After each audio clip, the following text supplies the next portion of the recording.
গণকল্যাণ trust এনজিওর একটি নতুন নিয়োগ বিজ্ঞপ্তি প্রকাশিত হয়েছে, যেটি আমার ভিডিওতে দেখতে পাচ্ছেন।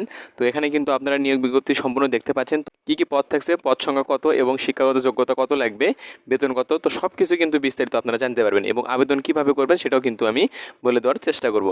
তো অবশ্যই ভিডিওর সঙ্গে থাকবেন, আশা করি বুঝতে পারবেন এবং সকল প্রক্রিয়া কিন্তু এই ভিডিও থেকে জানতে পারবেন। তো দেখেন লেখা আছে প্রথমে, তো আমরা পদের নাম প্রথমে দেখে নিব। তো দেখেন লেখা আছে ক্রেডিট অফিসার। তো এই পদে কিন্তু 100 জন কিন্তু লোক নেওয়া হবে এবং শিক্ষাগত যোগ্যতা যদি আমরা দেখে নেই, শিক্ষাগত যোগ্যতা স্নাতক ডিগ্রি, নারী প্রার্থীদের অগ্রাধিকার দেওয়া হবে, কম্পিউটার পরিচালনায় প্রাথমিক ধারণা থাকতে হবে সেক্ষেত্রে।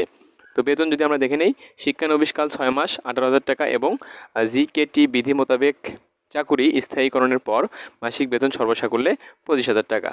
তো এটা কিন্তু ক্রেডিট অফিসার যে পদটি রয়েছে এই পদের জন্য শিক্ষাগত যোগ্যতা সেক্ষেত্রে আমি আবারও বলে দিই, স্নাতক লাগবে, ডিগ্রি, স্নাতক ডিগ্রি নারী প্রার্থীদের ক্ষেত্রে কিন্তু অগ্রাধিকার দেওয়া হবে।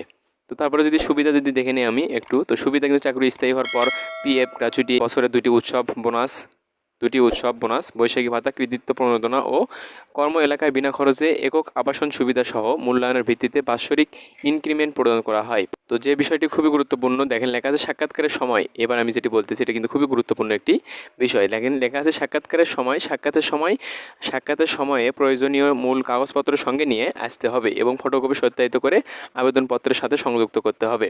তবে পূর্ণ জীবন বৃত্তান্ত, মোবাইল নম্বর সহ সকল শিক্ষাগত যোগ্যতার সত্যায়িত সনদপত্র, চেয়ারম্যান বা ওয়ার্ড কমিশনার কর্তৃক নাগরিকত্বের সনদপত্র, জাতীয় পরিচয়পত্রের সত্যায়িত ফটোকপি, সদ্য তোলা 2 কপি পাসপোর্ট সাইজের রঙিন ছবি লাগবে, সঙ্গে কিন্তু নিয়ে আসতে হবে। তো আবেদন প্রক্রিয়া গণকল্যাণ ট্রাস্টের এই যে আপনারা যে এইখানে লিঙ্ক দেখতে পাচ্ছেন, এই লিঙ্কের মাধ্যমে কিন্তু এই সাইটের মাধ্যমে আপনারা কিন্তু পূর্ণ তথ্য দিয়ে আবেদন করতে পারেন। তো সেক্ষেত্রে দেখেন লেখা আছে সত্যসম তারা কিন্তু দিয়েছে এখানে, সংস্থা নিয়ম অনুযায়ী 20,000 টাকা ফেরতযোগ্য জামানত জমা করতে হবে। জমাকৃত টাকার ওপর বার্ষিক 6% হারে সুদ প্রদান করা হবে। সাক্ষাৎকারের পূর্বে রেজিস্ট্রেশন ফি বাবদ 100 টাকা জমা দিতে হবে। 100 টাকা আবেদনের সময় কিন্তু জমা দিতে হবে। নিয়োগের সকল কার্যাদি তারপর নিচে যদি আমরা দেখে নেই, দেখেন লেখা আছে যে 29/8 অর্থাৎ আগস্ট মাসের 29 তারিখের মধ্যে কিন্তু এই আবেদনপত্রটি করতে হবে। তো সেক্ষেত্রে দেখেন লেখা আছে তারা ঠিকানা কিন্তু দিয়েছে, যে নির্বাহী পরিচালক গণকল্যাণ ট্রাস্টের কিন্তু তারা একটা ঠিকানা দিয়েছে। তো এই ঠিকানা বরাবর নির্ধারিত ফর্মে কিন্তু আগামী 29/8/2024 তারিখের মধ্যে আবেদন করতে হবে।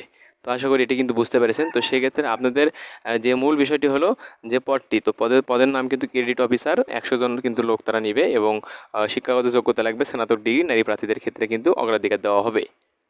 তো সেক্ষেত্রে শিক্ষানবিশকালে 6 মাস কিন্তু 18,000 টাকা এবং জিকেটি বিধি মোতাবেক চাকরি স্থায়ীকরণের পর কিন্তু 25,000 টাকা কিন্তু সর্বসাকুল্যে বেতন হবে। তো আশা করি বুঝতে পেরেছেন। তো এই ছিল আজকের বিষয়। এরকম আপডেট নিয়োগ বিজ্ঞপ্তি পেতে অবশ্যই আমাদের চ্যানেলকে সাবস্ক্রাইব করে রেখে দেবেন পরবর্তী ভিডিও পাওয়ার জন্য।